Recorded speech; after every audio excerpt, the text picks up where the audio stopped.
The third week of November, in the cold scullery of Harrowmere, a young woman stood with her hands flat on the work table and listened to a footman tell her she was no longer wanted. The fire behind her had burned to a low orange line. Flour still dusted the backs of her wrists. She had risen at 4 to set the bread, as she had risen at 4 every morning for 14 months, and now the steward's order came down through a boy in livery who would not meet her eyes. The Duke required a French cook. The Duke required a man with letters and a reputation and a name the season would recognize. The Duke did not require the cook, who had been brought up from the under kitchen on the strength of one good soup, and kept on out of a convenience that had now expired. She did not weep. She wiped her wrists on her apron, and asked in a voice that did not shake whether His Grace had tasted the dinner she had sent up the night before. The footman said he did not know. He said it the way servants say things, when they have been instructed not to know them. Behind him, beyond the green baize door, the great house went on being grand without her. And somewhere above the stairs, a man she had fed for over a year sat, unaware that the woman who had kept him alive through the worst winter of his life was being turned out into the dark before the bread had even cooled. You will want to stay for this one. I promise you the room where it ends is warmer than the room where it begins. Now, let me take you back, because nothing here is what the household believed it to be. Eleanor Maddox had come to Harrowmere, the way the desperate come to great houses, sideways and grateful, and asking for very little. Her father had been a country physician outside Bath, a careful, unfashionable man who treated farmers for eggs when they had no coin. And when he died of a fever he had caught at a sickbed, he left her a shelf of medical books, a small wooden box of dried herbs, and debts enough to swallow the cottage whole. She had sold the cottage. She had sold the good chairs, and her mother's lace, and the mare. What she could not sell was what her father had taught her at his own table, across 26 years of quiet evenings, which was that the body is mended or ruined 3 times a day, and that a kitchen, properly understood, is a kind of dispensary. To the household, she was just a cook who had risen above her place. The housekeeper, Mrs. Pell, said it first, not unkindly, the way one states a fact about the weather. A physician's daughter scrubbing pots was a sad thing, Mrs. Biss. Pell allowed, but a cook was a cook, and this one had ideas above the spit. Eleanor heard it and said nothing. She had learned that silence was the only inheritance the poor were permitted to keep. The Duke of Harrowmere was a man the county had decided to fear. Julian Ashcombe had come into the title 4 years past, after his elder brother went into the river one black February and did not come out, and the grief had set into him, the way frost sets into stone, invisibly and from the inside. He did not dance. He did not pay the morning calls. A duke was expected to pay. He had ridden the estate's boundaries alone for 3 winters, with a face still as ice over a river, and the neighborhood had agreed among themselves that the new duke was cold, which is what people call a wound they have not been invited to see. What Eleanor knew, that the county did not, was that His Grace had been ill. Not in the way that summons physicians and fills a sick room with the smell of camphor, but in the slow way of a man who has stopped wanting his own breakfast. In her first month at Harrowmere, she had watched the trays come back down from the master's table almost untouched, the beef congealing, the wine barely lowered, and she had asked Mrs. Pell carefully how long His Grace had eaten so little a year. Mrs. Pell had said, perhaps more. The last cook had given up trying. A duke who would not eat was not a kitchen's business, Mrs. Pell said, and turned back to her ledgers. Eleanor had made it her business, not from ambition, though the household would later name it ambition, and not from any hope of being noticed, for she expected to be noticed by no one ever again. She made it her business because her father's voice was still in her hands.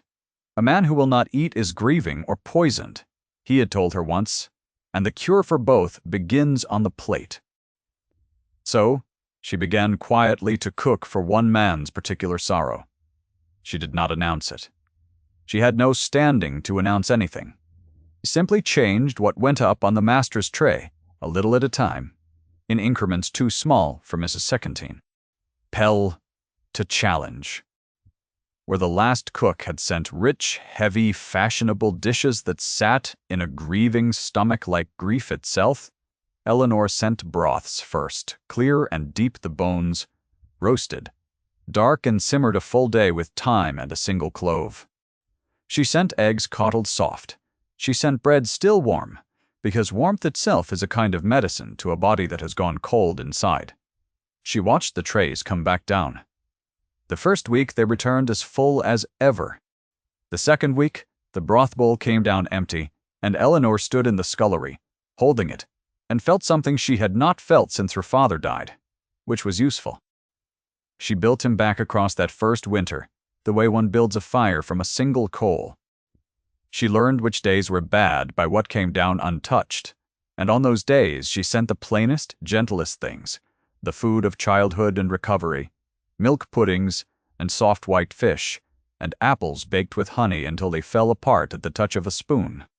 She learned which days were better, and on those she risked a little more, a roast fowl, a winter pie, a custard set with the eggs from the home farm. She kept her father's box of herbs on the high shelf and used them, as he had taught her. Valerian and chamomile steeped into a posset on the nights. The upstairs maid reported the master's lamp burning until dawn, a little powdered willow bark in the morning chocolate, on the days he came in soaked from riding. She kept a private record of him the way her father had kept records of his patients, not on paper, for a cook had no business writing of a duke, but in the careful arithmetic of her own attention. She knew which days the trays came down, by which window the maids had found his lamp burning the night before. She knew that he ate more after he had written hard, and less after the post arrived. And so on the mornings a London letter came up the drive. She sent the gentlest things and waited. Once in the deep of January, the bowl came back with bread broken into the broth. The first time he had asked the kitchen for a thing it had not offered, and Mrs. Pell read it as the master growing particular, and Eleanor read it as a man learning, in some buried part of himself, that he was hungry after all. She did not tell Mrs. Pell what it meant. She stood in the cold scullery with the broken bread floating in the cooling broth, and let herself feel for the length of one breath that she had reached him. She never sent a note. She never signed her work. The Duke of Harrowmere was being fed the truth every night, the truth that someone in his house had looked at his sorrow and refused to look away, and he did not know her name. By spring, he was riding less wildly. By summer, the trays came down clean. By the second autumn, the autumn of this story, the Duke of Harrowmere had color in his face, and weight on his frame, and a steadiness in his step, that the county attributed to time, because the county did not know that time had been given a great deal of help from below the stairs. Then a letter came that changed the weather of the house. The Dowager Duchess of Harrowmere, Julian's aunt by marriage, and the self-appointed keeper of the family standing, wrote to announce that she would descend upon Harrowmere for the autumn, and that she intended, finally, to see her nephew properly settled. Lady Margaret Vane arrived in a carriage with a crest on the door, and a companion in ice blue, and a list of expectations as long as the drive. She had decided two things on the journey north. The first was that her nephew would marry Miss Caroline Fenwick, the companion in ice blue, who had £10,000 and a profile suited to a coin. The second was that a house entertaining a future duchess could not be seen to employ a woman of no name in its kitchen. It was the dowager who first said the word out loud on her second evening, when the dinner had pleased her, despite herself, and she wished to find a flaw in it. A scullery girl playing at physic. She said to Caroline across the candlelight, loud enough for the footman to carry it down, "We shall have a proper man before the wedding." The footman carried it down. Eleanor received the sentence the way she received all such sentences, with her hands in the dough and her face turned to the work, and she did not let the boy see that it had landed anywhere at all. The Duke, that evening, did something he had not done in 4 years. He came down to the kitchen. He came in the late hour, after the household had gone up, in his shirt-sleeves with a candle in his hand, and he stood in the doorway of the warm, low room, as though he had crossed a border into a country he had only heard described. Eleanor was at the long table banking the fire. The box of herbs opened before her. She rose so quickly, the bench scraped. "Your Grace," she said, and reached to cover the box, though she did not know why, except that it was the most truthful thing she owned, and she did not want it examined by a man who could dismiss her with a sentence. He looked at the box. He looked at the small jars, the labels in a careful hand, the willow bark, and the valerian, and the chamomile. He had a profile against the firelight that the county had called cold, and that she saw now was only tired in a way that went down to the foundation. He was perhaps 34. He was tall and built like a man who had once been larger, and had come back from somewhere thinner. He had dark hair gone slightly gray at the temple, and a jaw like carved stone and gray eyes that, in that low light, did not look cold at all. "You are the cook," he said. "It was not a question. I am, Your Grace." He was quiet a moment. Then he said the thing she had not let herself imagine he would ever say. "You changed. What came up to me? 2 winters ago you changed it slowly, so that I would not notice." He set the candle on the table. "I noticed." Eleanor's hands found the edge of the work table, and stayed there. Her father had told her that the body knows a thing before the mind permits it, and she felt her own pulse in her throat, and she understood, with a strange falling clarity, that this was the most dangerous moment of her time at Harrowmere. More dangerous than the dismissal that had not yet come, because it would be very easy now to want something she could not have. "I did what a kitchen does, Your Grace," she said. "I fed the house." "You fed me," he said. "There is a difference, and you know it, or you would not have covered the box." He did not stay long. He asked her name, and she gave it. Eleanor Maddox.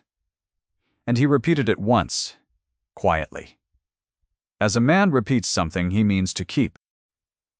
Then he told her to bank the fire and go to bed, that the hour was unkind to her, and she rose too early. It was a command. It was shaped exactly like a command, in the level voice of a man accustomed to being obeyed. Yet she lay awake in her narrow room above the kitchen and understood slowly that he had not been ordering her about. He had been telling her to rest. The protection had been folded inside the order, like a coin inside a glove, and she had nearly missed it. After that night the house held 2 truths that did not know about each other. Above the stairs the dowager arranged her nephew's future, seating Caroline Fenwick at his right hand at every dinner, steering every conversation toward the spring and the wedding and the heir that Harrowmere required. Below the stairs, the Duke found reasons to be where the cook was. He took to walking the kitchen garden in the gray hour before the household woke, and Eleanor, cutting herbs at first light, would look up to find him standing at the gate saying nothing, watching the way her hands knew the difference between the thyme and the marjoram without her looking. He never touched her. He stood at the proper distance, a duke stands from a servant, and across that distance something passed every morning that neither of them named. On the 3rd such morning, he spoke, and what he said was a question about the herbs, which plant was which and what each was good for, and she answered him as her father had answered her plainly, naming the marjoram for the chest and the thyme for the throat, and the small gray-green leaves of the sage for the grief that settles in the stomach and will not move. He listened the way few men of his rank listen to a servant, without hurry and without the smile that means a thing is being humored. The cold air carried their breath between them in small clouds, his and hers, meeting and dissolving above the herb beds, and Eleanor was aware with the particular clarity her father had taught her to trust, of exactly where he stood without once turning her head, the way the body knows where the fire is in a dark room. She told herself it was nothing. She told herself a duke walked his own garden as he pleased, and that the gate was a public place. Her hand, cutting the sage, told her otherwise, and she did not let him see it tremble. The witnessing scene, when it came, was not arranged by anyone. There was a boy in the stables, the undergroom's son, perhaps 7 years old, who took a fever that turned bad in a single night. The stable folk were poor and frightened, and the nearest physician was 9 miles off, and the roads were mud to the axle.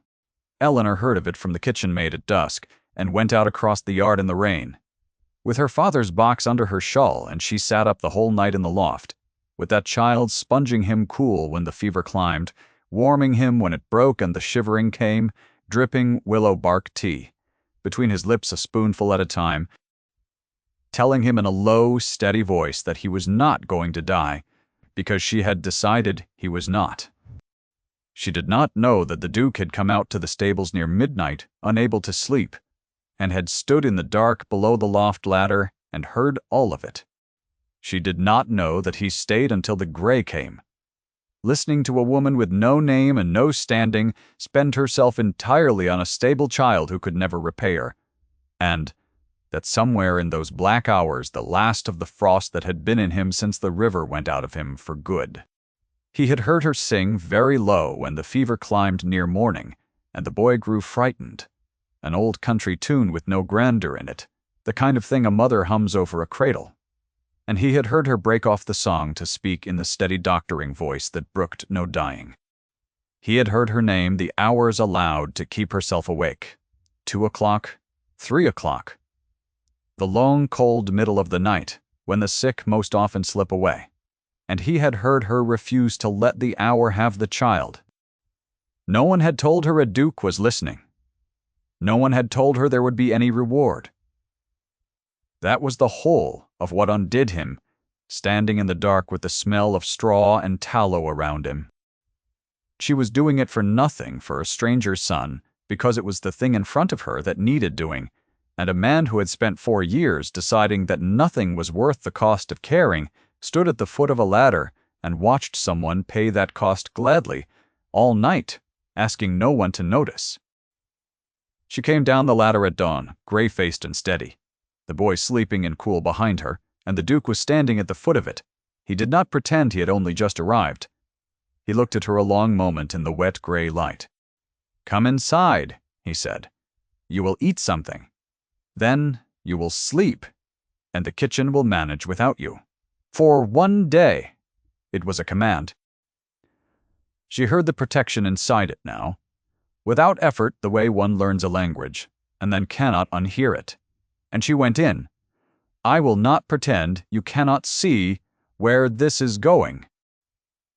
The people in the great house could not see it, and that blindness is the whole of the danger. Stay with me. Now, I must tell you the thing. The Duke had told no one, because Eleanor learned it 3 nights later, and it changed how she understood every cold thing the county had ever said of him. He came down to the kitchen again, late, and this time he did not stand in the doorway. He sat at the long table like an ordinary man, and watched her work, and after a while, in the level voice that gave nothing away, he told her about his brother. Edmund had been the elder, the warm one, the one meant for the title, and Julian had loved him the way a younger brother loves the one who stands between him and every cold wind. The February the river took him, the two of them had quarreled, a stupid quarrel about money and a horse. And Edmund had ridden out angry into the dark, and the ice had not held. Julian had been the last to speak to him, and what he had spoken had been unkind, and he had spent 4 years setting himself the punishment of feeling nothing, because a man who feels nothing cannot be ambushed again by loss. He took from his coat, then the thing he carried, and laid it on the table between them in the firelight. It was a small miniature in a worn brass case, a young man laughing painted in better days, the case rubbed smooth at one corner from 4 years of a thumb passing over it. "Edmund," he said. He had not shown it to a living soul. He named the wound once, plainly, and then he closed the case and put it away, and he never explained it again because some things are said once, or not at all. "You fed me back into the world," he said, when I had decided to leave it quietly. "I do not think you knew you were doing it. I think you would have done it for anyone. That is why I am telling you what I have told no one." He stood. He looked at her across the firelit table with the whole of his tiredness gone out of his face. "I find that I do not want to be fed by anyone else for the rest of my life." It was as near to a confession of want as a careful man could come, and Eleanor's hand, which had been steady through a child's fever, was not steady now. She set down the spoon she was holding before it could betray her further. She wanted to tell him what the want in her own chest had been doing since the night he learned her name. She wanted to close the small distance the firelight had drawn between them. Instead, she said the true thing, which was harder. "Your Grace cannot say such things to his cook. There is your aunt. There is Miss Fenwick. There is the whole of the county, who will say you have lost your reason." And he looked at her and said, "Let them say it." And the words hung in the warm air a moment, too long before the sense of the house pulled them apart, and he went up the stairs, and she stood alone with the fire. The dowager was not a fool. A woman who has spent 50 years reading drawing rooms can read a kitchen from the top of the stairs. She had seen her nephew's color return and credited it to Caroline's presence. She had seen him linger near the green baize door and credited it to nothing, until the morning she rose early and saw from a landing window the Duke of Harrowmere standing at a garden gate in the gray light, watching a servant cut herbs as though she were the only living thing in the county. The dowager understood in an instant what the whole house had failed to see, and she moved against it the way her kind always move, with perfect manners and a closing fist. She voiced the label a second time that very day, in the drawing room, in front of Caroline and 2 visiting ladies, choosing the public setting on purpose so that the words would have witnesses. "The kitchen creature," she called Eleanor now, and laughed lightly, as though it were a small joke, and the visiting ladies laughed with her, because that is what the hierarchy is, a thing that laughs on command. A duke amusing himself below the stairs was an old story, she said, and a tedious one, and she would see it ended before it embarrassed the name. Caroline said nothing and looked at her gloved hands, and only later would she understand that Caroline had not chosen any of this either, that she too was a piece being moved across a board by an older woman's certainty. Then the dowager arranged the dark moment, and she arranged it as a celebration, which is the cruelest way. She announced a dinner. The county was invited, 30 covers at the long table in the state dining room, and the purpose of the dinner, she let it be known, was to mark an understanding between the house of Harrowmere and the family of Miss Fenwick. She had not asked her nephew. She had calculated correctly that a man who had spent 4 years avoiding scenes would not make one in front of 30 guests, and that an engagement announced in public is very hard to unmake. And she did one thing more. The thing she believed would settle the matter for good. She gave the dinner to a cook brought express from London, a fashionable man with letters and a reputation, and she instructed Mrs. Hapt Pell to inform Eleanor that her services would end the morning after the dinner, and that until then she was to keep to the scullery and send nothing up. So we are back where we began, with a young woman in a cold scullery, being told through a footman that she is no longer wanted, the bread not yet cooled. Except now you know what the household did not, that the man upstairs had been kept alive by the woman being sent away, and that he did not yet know she was being sent. The night of the dinner, Harrowmere blazed. Every candle was lit. The state dining room ran the length of the east front, the table dressed in silver and hothouse roses, 30 guests in their best, the dowager at the foot in gray silk and old diamonds, and Caroline beside the Duke in the ice blue that had been chosen for her like a livery. The London cook sent up his fashionable dishes one after another, towers of spun sugar, and a turbot in a sauce the color of pearl, and a saddle of venison carved at the table by a footman in new gloves, rich and clever and cold at the heart. And the Duke ate none of them. He turned the venison on his plate and set down his knife. He raised the wine and did not drink. The dowager watched the plates go up full and come down full, and told herself that her nephew was merely grave tonight, as a man should be grave on the night his future is settled. And she did not understand that she was watching a man refuse the only language she had ever trusted, which was the language of expense. Down in the scullery, 2 floors below the candlelight, Eleanor had set aside the servants' own supper before they sent her from the kitchen. A plain dish of stewed fowl and barley and winter roots. The food she had cooked 1,000 times for people who would never sit at a long table. And she had covered it with a cloth and left it warming by the low fire. Without knowing why she bothered, except that warming food for others was the only thing her hands knew to do with grief. He sat at the head of his own table with a face the county recognized. The cold face, the frost face, the face they had all agreed to fear, and the dowager watched him retreat into it and believed she was winning. She rose between the courses as she had planned and tapped her glass, and the long table fell quiet.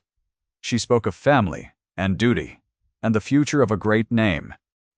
She spoke of how pleased she was, how pleased they all must be to mark the joining of 2 such houses. She turned her smile toward Caroline, and in the held breath before she could say the words that would have bound her nephew for life, the Duke of Harrowmere set down his glass and stood. He did not raise his voice. He never raised his voice. He said that there would be no understanding announced tonight, and that the fault was his, and that he owed Miss Fenwick an apology he would make properly and in private, for she had been used by others no less than he had. Caroline looked up at that, and something in her face eased, and she gave the smallest nod, and the watching room understood that the rival had just been set free rather than cast down. Then the Duke did the thing that turned the dinner into the story the county would tell for 30 years. He told the footman at the door to go down to the scullery and bring up Miss Maddox, and to bring up the supper she had set aside for the servants' own table, because that, he said, was the only food in the house worth eating. The room did not breathe. The dowager's hand closed wide on the stem of her glass, and in the long silence Eleanor came up through the green baize door for the first time in 14 months, in her plain gray gown with flour still on her wrists because they had given her no time to change, and she stood at the edge of all that candlelight with 30 faces turned toward her. The Duke crossed the length of the room to her. 30 guests watched a Duke cross his own state dining room to stand before a cook, and he stopped at the proper distance, and then he did not keep the proper distance. He took her flour-dusted hand in both of his, in front of all of them, and he said the only words that mattered, calibrated and quiet and impossible to take back. "This is the woman I intend to marry." The silence held. Then it broke, not into outrage, but into the small sounds of a room rearranging what it believed, a fork set down, a chair shifting, an old squire near the fire saying clearly to no one that he had never liked the London dishes anyway. The dowager began to speak, and found that the sentence she reached for was not there. She tried again. The polished hierarchy protective phrases that had carried her through 50 drawing rooms fragmented in her mouth, because they had only ever worked in a world where everyone agreed to be afraid, and the room had just stopped agreeing. She looked to Caroline for an ally, and found Caroline smiling down at her own gloved hands with relief. She looked to the county, and found the county looking at the Duke's hands around the cook's hands, and choosing, as crowds do when the spell breaks, the warmer thing. It was the old steward, Mr. Play, Hartley, who sealed it past the dowager's power to undo. He had served 3 dukes, and he stepped forward now into the candlelight and said, in the dry voice of a man stating an account, that he had watched his grace come back from the edge of the grave across 2 winters, and that every man and woman below the stairs knew whose hands had done it, and that if Harrowmere had a future at all, it was owed to the woman standing in the doorway, in flour. A steward does not speak so before 30 guests unless he means to stake his place on it.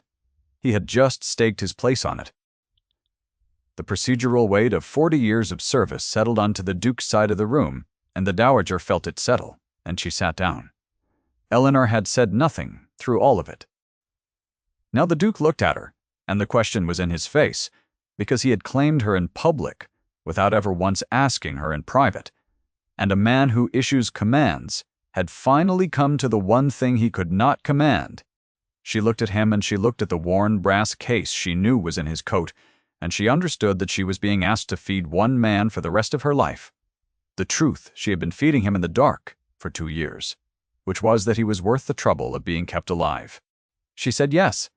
She said it quietly, in the precise, honest voice she used when her values were on the table, and the room heard it, and that was the end of the hierarchy's hold on her.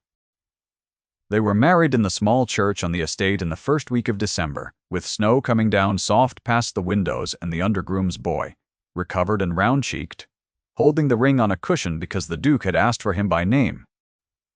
Mrs. Hattery Pell, who had once called her a cook with ideas above the spit, stood in the second pew and wept into a handkerchief, and afterward took the new Duchess by both hands, and said she had known it all along, which was not true, and which Eleanor allowed her because a kindness costs nothing and an old woman's dignity costs a great deal. There was no crowd. There were the people of the house and the village and a handful of the county who had discovered since the dinner that they had always admired His Grace's independence of mind. The dowager did not come. She wrote instead a stiff letter of correct congratulation from London, which was as near to grace as her kind can manage. And the new Duchess of Harrowmere answered it kindly, because mercy is a higher value than rank, and Eleanor had been raised to know the difference. That winter the house changed. The frost face was gone from the head of the table and did not return. The Duke ate. He ate everything his wife set before him, not because his body required mending now, but because the act of being fed by her hand had become the truest hour of his day, and he had told her so plainly. Once in the level voice that no longer gave nothing away. The servants noticed the change before. The county did the way servants always do, and the kitchen that had once sent its trays up in dread now sent them up like letters between two people who had a great deal to say and no need of words to say it. On a snowing evening near Christmas, the two of them sat alone in the small, warm sitting room at the back of the house, the one that looked out over the kitchen garden where he had once stood at the gate and watched her hands. The fire was low and orange, the same low orange line that had burned behind her the night she was dismissed, though neither of them said so. She had her father's box of herbs on the table beside her, open, the labels in her careful hand catching the firelight. The Duke took out the worn brass case and opened it and looked at his brother, laughing in better days, and this time he did not close it quickly and put it away. He set it on the table beside the box of herbs, the two small worn things side by side. The brother he had lost and the means by which he had been kept, and he left it open in the warm room where it could be seen. Outside the window the snow came down over the garden she had claimed, settling on the herb beds, soft and unhurried, covering the cold ground white. Eleanor reached across and laid her hand over his, on the table, flour gone from her wrists now, and they sat without speaking, while the fire held the dark off, and the snow went on falling on the house that had become, at last, a home. Thank you for staying until the end. If Eleanor's quiet courage moved you, leave a word below with the moment that stayed with you, and then go and warm something for someone you love, the way she did, in the dark, with no one watching.